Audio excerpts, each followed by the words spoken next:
I'm Thomas Klokanis, CBS 18, so it's good to be back on the new campus. I am the general partner and head of venture at Block Tower. We're one of the more OG or first mover crypto native asset management firms. Historically have run more of a hedge fund, which I think you're familiar with, Alex, where we've done a bunch of venture and other strategies. But today the family of vehicles includes that long bias hedge fund, a market neutral fund, which does both basis trading arbitrage, but also liquidity providing on crypto protocols. We have a credit fund that we're getting off the ground that will be tokenizing traditional assets on top of Centrifuge while leveraging a credit line that is crypto native from MakerDAO. And I look after our venture strategy, which is a $150 million fund that focuses on kind of seed and A, with sort of the unique approach of blending the best of Web 2 and Web 3 approach as pertains to VC, right? Diligence matters, underwriting matters, spending time with your companies and your projects matters. But also tries to be more than just a passive investor. I think you can speak to this probably better than I can, but I think in Web3, you can't just sort of be riding passively, particularly as pertains to tokenized projects. So oftentimes through our family of funds, we'll try to add liquidity or be one of their early power users, things like that. Very quickly, just how I fell into the space, I think is a good anecdote. Like many folks, sort of more through the financial lens. I was working in investment banking, covering fintech companies. When summer 2014, my institutional clients called us and asked, and this is a literal quote, "What the hell is this Bitcoin thing?" So fast forward a couple years, realized that's where I wanted to be, and now we're here, and it's good to be back on campus. Hi, my name is Alex Poon, CBS 06. Started off as a developer, and in 2010 started my first company out in New York City. It's in the AI space, a company called Visual Revenue, where we provide recommendation system for publishers. And then move on to starting a second AI company. And back in 2020, when my co-founder and I got back together in starting a third company together, we experimented with a couple of projects, including one being a redeemable NFT project, where you can redeem the NFT for certain times for certain investors that we have gathered together here in New York. That project gave us more insights about how not just tokens and blockchain work, but also the community that are gathering around them, which I saw immediately a very interesting tie to how I was thinking about managing the team at my second company, X.AI, where we were 60 people. We spent a lot of time thinking about like, how do you align interests? How do you think about autonomous work? How do you get a team to work together without a lot of oversight? And when we saw sort of decentralized autonomous organizations or these token communities, we thought that it is such a sort of level up in being able to like, how do you scale these type of organization using blockchains and tokens? And that's how we started at Chalmers. Yeah, so I think I speak for both Alex and I. It's great to be back at Columbia, particularly for the crypto marketing conference that some of the faculty is holding. I think for me, there were a couple interesting takeaways. One, we need to do better on education and branching out beyond the crypto native universe.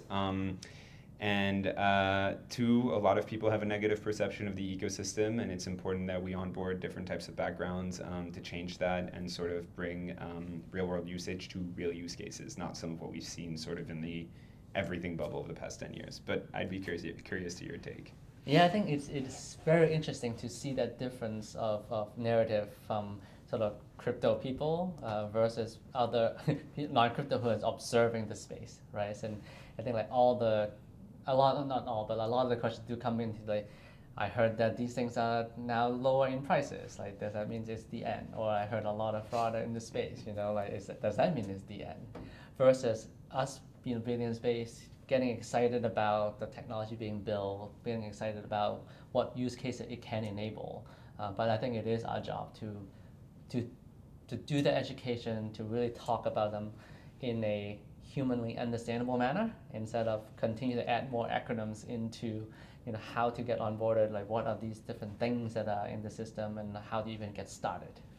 For the community ecosystem as a whole, it is just so hard to build things of value when all you need is a white paper and then launch a token and then all of a sudden there's millions of dollars sitting around for people to play with.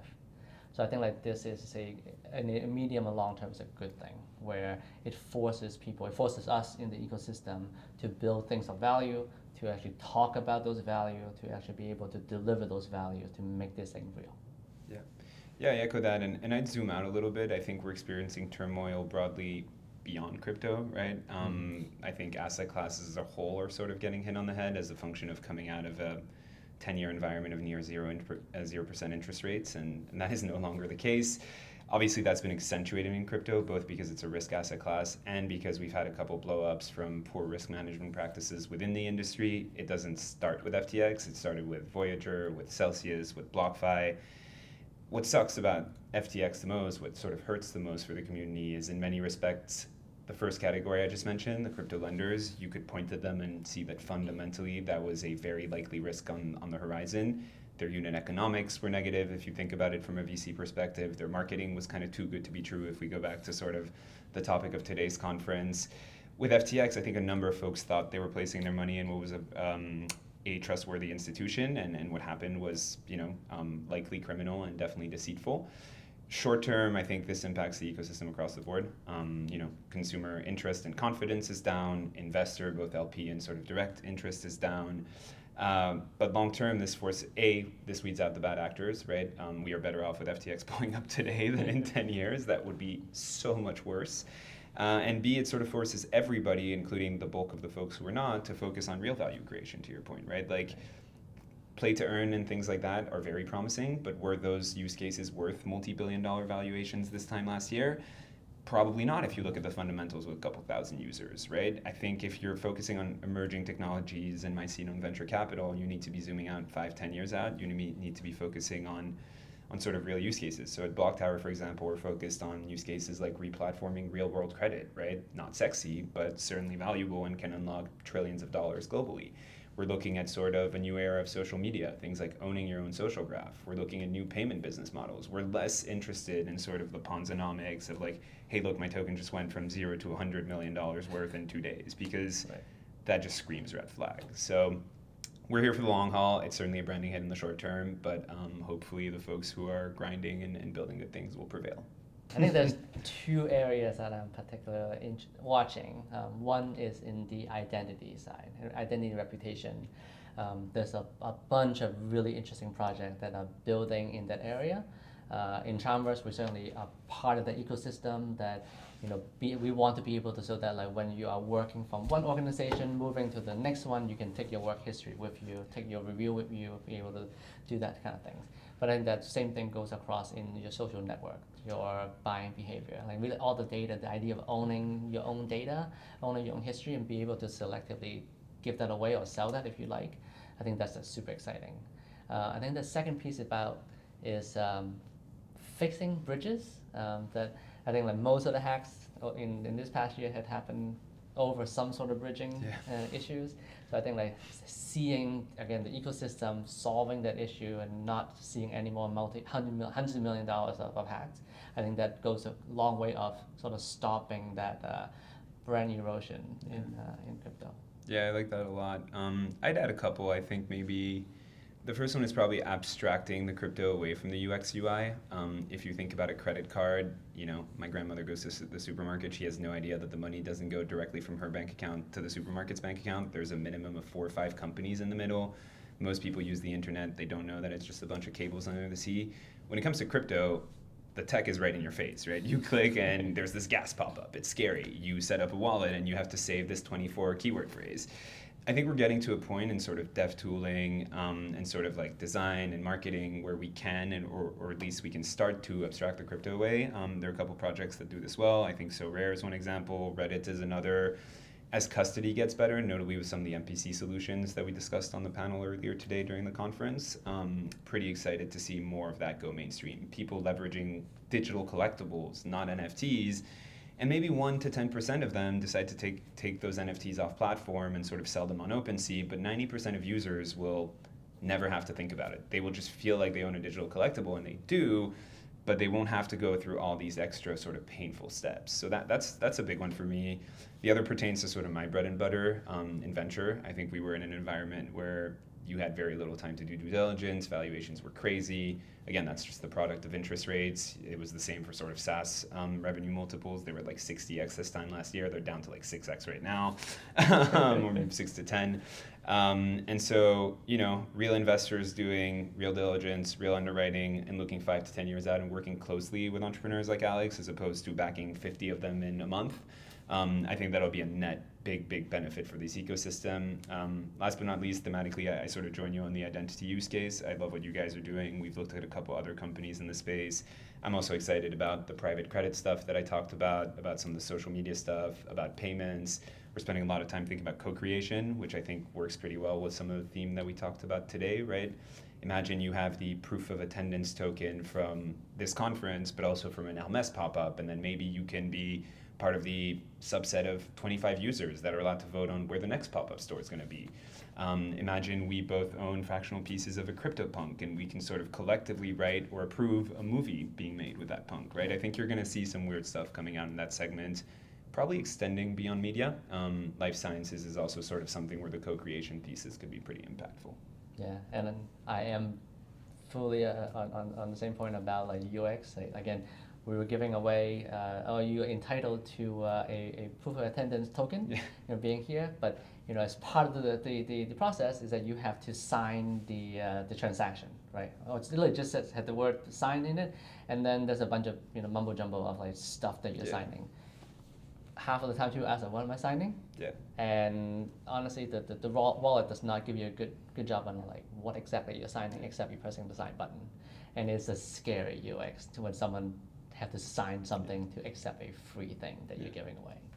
I think, particularly drawing from my past experience, where I learned most was through case studies or actually hearing practitioners themselves coming to campus, talking about like what was it like when they were making those decisions, or how were they thinking about the issue at hand, particularly at the moment in time, right? It's so easy to look back and say, like, of course I did it all right. So I think, and those are the things that you cannot really get it from blog posts or videos and so on.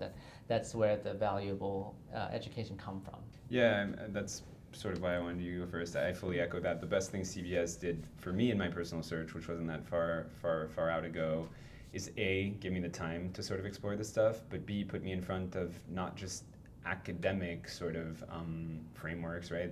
Sort of venturing out in crypto is not like learning to run a DCF. It's a little bit more subtle and soft skills than that, and you learn from the qualitative.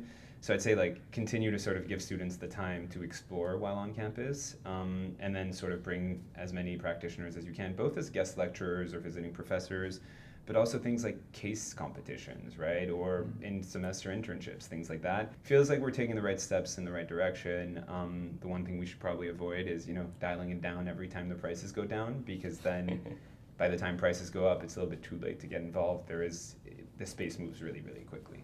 On the time horizon that I look at, which is 5 to 10 years, I've never been more bullish. Having been through a couple of these cyclical crypto boom, crypto bust cycles, it's easy to think in sort of the trough of the bust that, oh my God, did I make the wrong career choice? I can safely say that this time around, although this drawdown is probably the most violent thus far in many respects, notably with kind of the publicity of the FTX blow up, the cat's out of the bag and it's not going back in, right? Despite FTX, you're seeing Reddit, Starbucks, Nike, and the list goes on sort of getting involved in this space. On the financial side, you're seeing JP Morgan, Goldman, DTCC, a number of major actors. And this is not just POCs anymore, it's production grade stuff. So the short term, probably more headwinds, less users, less VCs, more regulation, although that one is probably a net positive long term. On the right time horizon, I think this is an opportunity for the folks who, like Alex and his team, put their heads down and build, and excited to be a part of it. I started building software in 1999, right? And there's always this feelings of like, oh my God, I missed the wave. Like that, missed mobile somehow, or I missed the internet somehow. And this, I always tell you that actually, no, it's just the right time. So I think it's about looking in this much longer horizon, 5, 10 year, betting your careers on a particular subject. I think it's just the right time in blockchain and Web3.